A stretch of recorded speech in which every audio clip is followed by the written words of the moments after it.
Bienvenidos el día de hoy a una sesión más del Seminario de Migración, Desigualdad y Políticas Públicas. It's a pleasure to welcome Karl-Ulrich. He's the Director Emeritus of the Max Planck Institute in Human Development in Berlin. We were just talking about it. He's one of the founding persons of the Max Planck Institute in Rostock. You are an expert on social mobility, inequality, the life course, and these are areas that are really, really important in our seminars. So we are trying to understand inequality, its relationship with labor, education, and more specifically in my case, in the case of this seminar, in the case of migration. You were here today to talk about longitudinal approaches in migration studies. And I would say that you're very well known for lots of research, but not necessarily migration, right? And this is, but I would say that a lot of your research, looking at life course, transitions, events, trajectories, have necessarily a very interesting connection with migration studies. So my first question would be if you can talk a little bit about how different, what do we gain in migration studies about when we consider the life course? Right. Let me first explain why it was not a major topic. Mm-hmm.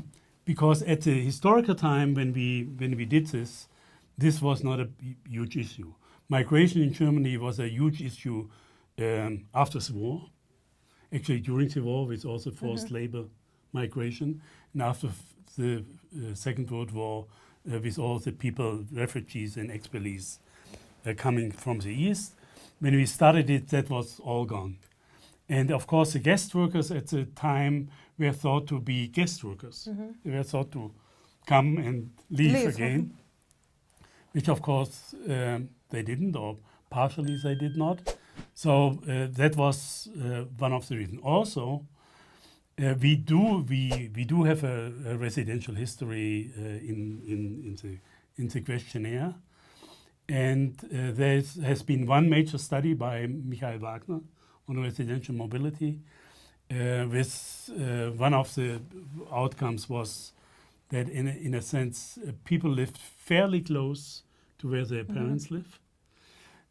So in this sense it was at that time at any rate not a hugely residentially mobile society. That changed of course after unification, when there was about 10%, roughly 10% of the population in East Germany left, and at least temporarily went to West Germany. Many of the young people returned. And of course there were quite a number of West Germans going there, especially taking the elite positions, which is a major point of contention in unification. The general relevance is, of course, that in a way, you reconstruct in these studies. You reconstruct the whole life history, and in a way, instead of rather these, conventional migration studies, where you have a snapshot, basically when people come. It's very important to see how it actually plays off. Because it changes with people where they're coming from. But of course, we know that their situation changes radically over time. Mm-hmm. So in my institute in Berlin, there were a number of studies on educational outcomes of second-generation children. And partly some of the groups, the Spaniards, the Portuguese, did very well. Mm-hmm. The Italians did not very well. Nobody quite knows. The Greeks did very well. So you, in a sense, had the story of selective migration, right, and very, very good adaptation. Some years ago, the big issue in Germany were the migration of that guest worker wave, and especially the issue of Turks, which is the biggest group, and there I mean, the young men had big trouble adjusting. Not so the women. They did very well. They were, disciplined. The German teachers liked them because they were so nice and solid and well behaved. And they actually did very well. I mean, there are many self-employed. You have a huge number of hairdressing salons run by Turkish women, but also in other areas. Also, we now have a good number of top politicians. One of the heads of the Green Party is of Turkish origin.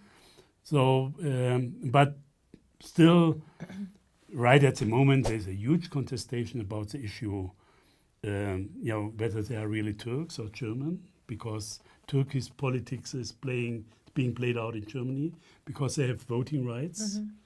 So this is a big issue. Let me take a little bit. I mean, tease you a little bit more about why migration was never a key issue, right? Because when we study migration and inequality and different dimensions of migration, sometimes I feel we are kind of obsessed about the migration effect, right? But we know that there are gender effects, right? Women earn less than males, right? And the gap is sometimes, I mean, the gender gap is bigger than the nativity gap, right? We know that there is blocked mobility, there's inequality, that there's effects of formal education, and so on. Now, the difference is when we sometimes look at migration and these other dimensions is trying to tease what is the migration effect. And in many cases, it's hard because you have all these other sources of inequality: race, place of birth, English proficiency, German proficiency, and so on. So I'm wondering to what extent, in the German case or in the European case more broadly, these other gaps and these other sources of inequality were more important, and to what extent we are now moving towards trying to see the effects of migration because migration has changed itself. Right. Well, I think it's basically ideological. For many years, it was a general conviction of our politicians, of politics and the citizenry, we are not an immigration country. We had the law said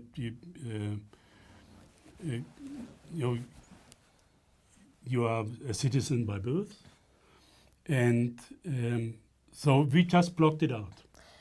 And therefore, indeed, in this period, many other inequalities, especially gender inequalities, played a huge role. Class differences less so, but gender differences. Now, after then they realized, I mean, partly because there were integration problems with second and third generation people with migrant background, as we say it. Yeah. People finally realized that there's a huge problem. But it's still, and for many years, people would, in schools, teachers would say, that's not our problem. They should not really be in our schools. Many of them went to special classes where disabled kids would go. They professionally, they did not take it on. That has hugely changed. But still, I mean, we talk a lot about diversity, but still, in Germany, it is not an issue. There are no data. It's not in the public debate. The enrollment of immigrant children at universities, which differs a lot from the North American case. It does, and I mean, we did studies where we looked at. Coming back to life course studies, I mean, one important thing is that in a way you can trace when the decisions are made. And in Germany, it's very clear the crucial decision is when you move from elementary school to gymnasium, that is at age 10. Okay. So it's very early. And this is very difficult for migrant kids who come later. And then when you move, for those who do not go to the gymnasium, if you move to an apprenticeship. And we made studies, some of my students, Holger Zeiber did a dissertation, of showing that there are huge problems entering apprenticeships, but once they did it, there is no difference. Okay. There are no discrimination effects at all. So this is an important thing that you actually you can trace over time when it is actually happening. And Germany, in a sense, was fortunate because what the teachers in schools did not manage, many of the artisan masters actually did quite well in apprenticeship. Do you see widening of the gaps in terms of different indicators because of family events, or is it all, not really? One of the big issues is, of course, it's a big issue for Turkish girls, whether they should conform to what is expected from them, from their families, or they would conform to their German environment. And we just now a law was passed against child marriages, and this shows the kind of tension between certain customs within certain parts of the immigrant population and the native population. But there are many. There are a great number of what we would call young people with migration background who are actually doing very well. But still, we now have again, triggered by the American debate, a big debate about inequality in Germany. Okay. And we talk about injustice and all these kind of things. And I think it's a totally mistaken debate, because the whole thing is, if you look more closely, for instance, at changes in the income distribution, it is a problem of the migration population. The unemployment is much higher, and many of the other income. If you look at income changes, if you look at who moves between income quintiles, that again the migration population stands out. So I think the German actually should focus on these as problem groups, which is politically not very attractive. Yes. Because that's not how the general that's how not. You don't win elections. Yes. You don't win elections. Exactly. Which brings me to, so in the seminar we talk about migration, inequality, and public policy, and it's interesting that you were talking about how guest worker programs, which I would say was one distinctive character of German immigration policy, right? And this idea for many years that, as you said it, we were going to have workers, we were not going to have families, right? And this whole idea of we had workers and then we had individuals that brought their families in and so on and settled, right? But to what extent this policy of guest workers without an integration policy, right? Without figuring out how to actually make these immigrants citizens, right? How would that play out? And what are you, what do you see as any policy options in the future in that regard? Thinking of the old scheme, right? Well, it took many years till people realized that they should, in a way, support that people get German citizenship. And these are basically fairly successful programs. But of course, what has changed in, let's say, in historical comparisons is that actually people can live in their migrant communities without really having to adapt to their environment. If the women are kept at home, all the entertainment, all the programs are brought in from abroad. So this makes it. And of course, we never gambled that we would get Muslim communities, which tends to be at least a political a political issue, and now much more with the newest refugee crisis. But it's funny in the sense because for many reasons Germans are very convinced Europeans, and that of course meant that all the people from the European Union, that was not an issue anymore. You know, the Italians, Portuguese, Spaniards. Quite in contrast, we just try to attract young people from Spain and other places when they had the economic crisis, much more than we did. So they actually, a lot of them came to Germany. So that is not a real issue. But we do have a real issue that we lack highly qualified manpower. And there was a program of special visums for IT people and things like this. And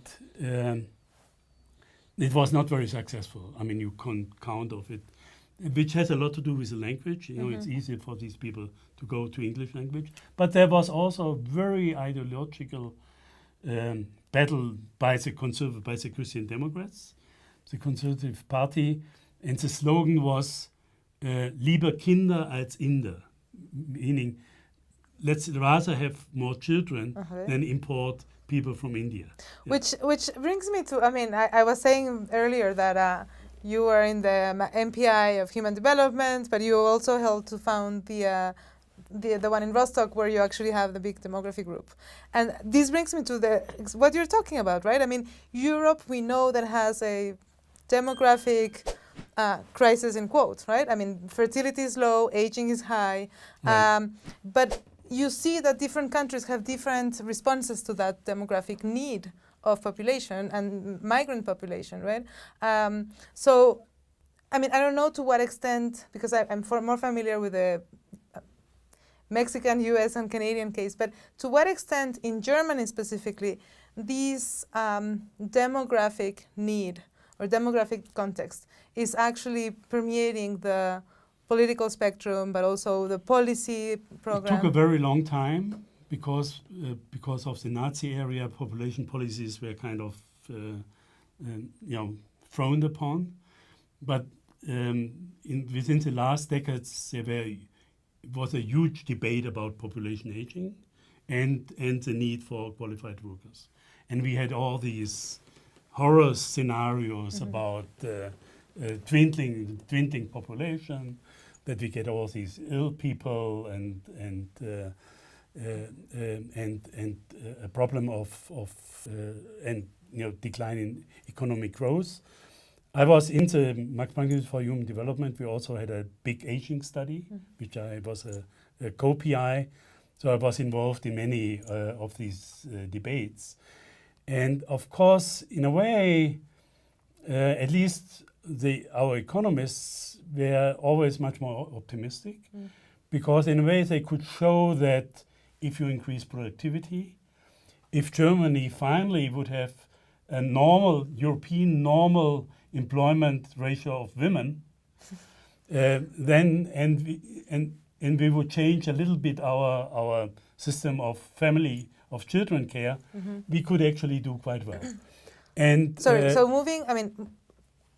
putting first family policy, economic policy, education policy, tinkering with retirement age, which actually they did very moderately. Over 20 years, they would go from 65 to 67, which proved to be a big political issue.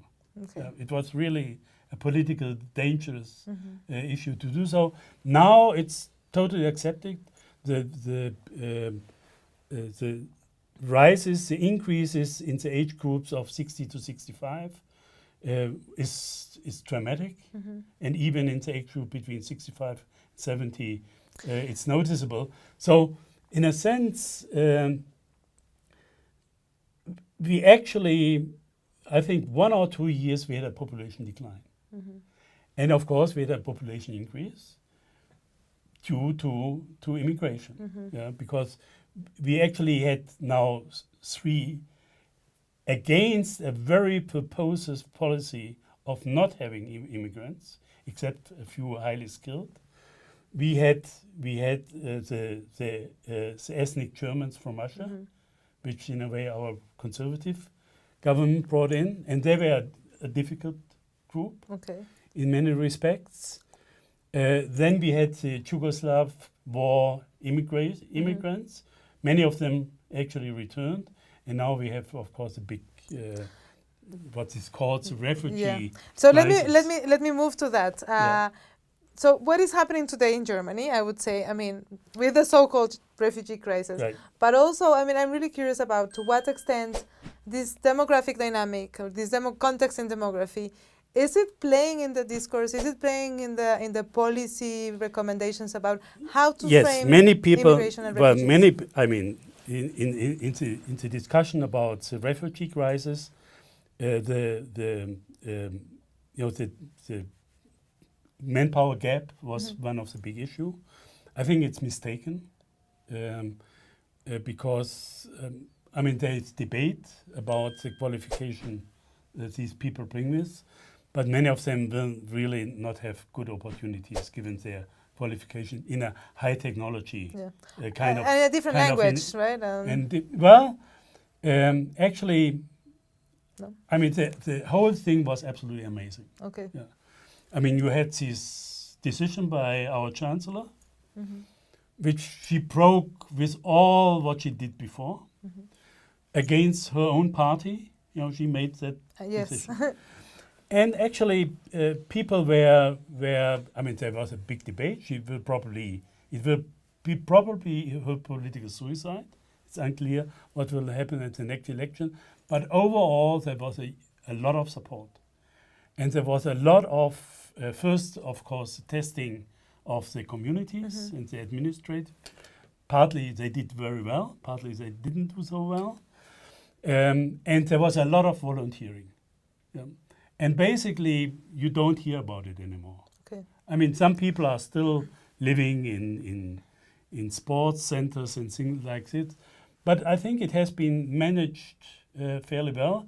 And it was realized quite early that it's language. And there has been a huge amount of language teaching.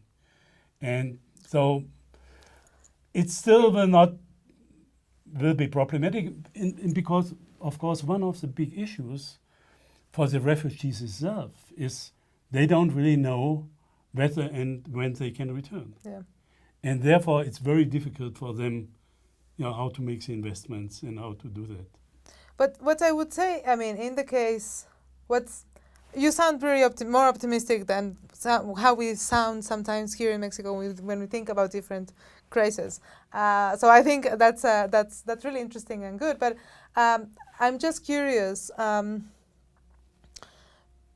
We know that having the status of a refugee in different contexts is very positive, right? Because it provides you with mechanisms and access to institutions, to rights that many populations in other contexts do not have, right? So it's, I mean, as a policy, providing refugee status is way preferable than having undocumented populations. So what you mean is asylum status. Asylum status, right? So, I mean, that has proved to be better than having an undocumented population, right? But the number and that for us is something entirely new. Now we have, I mean, for quite some time, people who were denied residence. They would send back. No, they were not sent back. They were not sent back. There was a lot of resistance. Okay. Many people, the churches were quite clearly behind them, and many other organizations. And so many stayed on. That has changed because it's politically not costly, let's say. Politically very costly. So more deportations actually are being made, and that means we have many more what you would call unauthorized, undocumented, irregular. Right. And the last cases of for instance, the Berlin case of this attack with a lorry. That clearly was a guy who was moving. He was clearly watched, very closely, but changed, had many identities, changed easily within the European Union. So this is a big issue. So we need to start wrapping up. But maybe before closing, I would. You talked a little bit about the crisis. I know that we don't know how the elections will end up, the results, what they will show. We don't know how other European countries will respond with the changes in the political configuration of Europe. But are you optimistic overall? I think it will probably be least in Germany.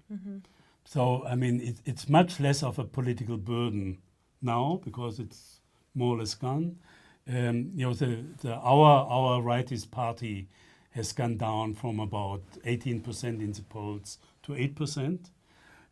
So this is, it probably in Germany it will be less so than in many other countries. Okay. So and there's a big, I mean, there's a fairly broad political spectrum which would actually, you know, guard these rights and be for reasonable migration policies.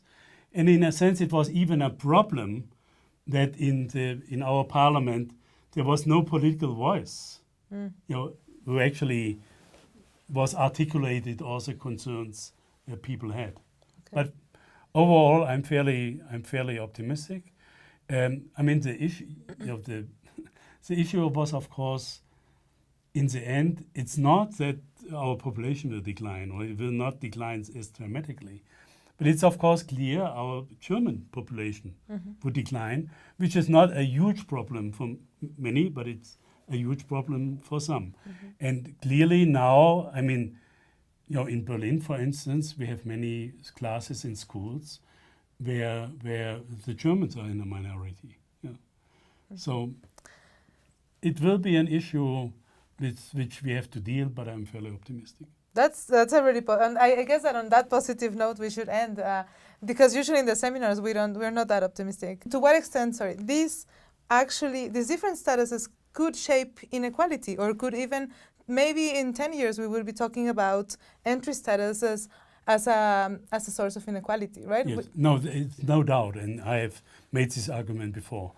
I think where we really have problems in terms of social inequality, it is in regard to the economic well-being and integration of migrant groups. We have done fairly well. If you take the PISA studies, the student achievement studies in schools, Germany was actually doing shockingly badly in the 2003 study. Okay. And if you look at the 2013 studies, we have gone greatly improved. And much of this improvement are children with, almost all of that improvement are children with migrant status. I'll tell you one last story. If you look at the mechanics. So obviously one hugely important mechanism is that young children learn German early. So they should go into kindergarten or even pre-kindergarten school. But we had very conservative family policies, but now we actually have a law that guarantees any child a place in a kindergarten, the 3 to 6 year old. And we also have expanded greatly the 1 to 3 year. But the point is that's not taken up by the migrant population.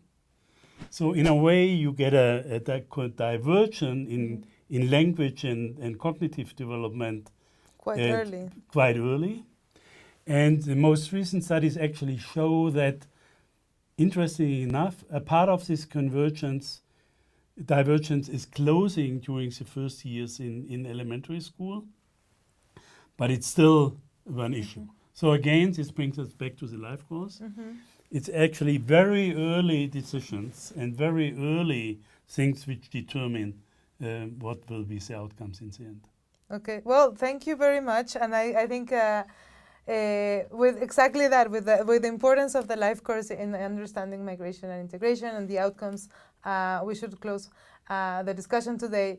Thank you very much for joining us. Muchas gracias por estar aquí en esta sesión del Seminario de Migración, Desigualdad y Políticas Públicas. Y los dejo en una siguiente sesión en un futuro. Y si tienen algún comentario también nos pueden contactar. Muchísimas gracias.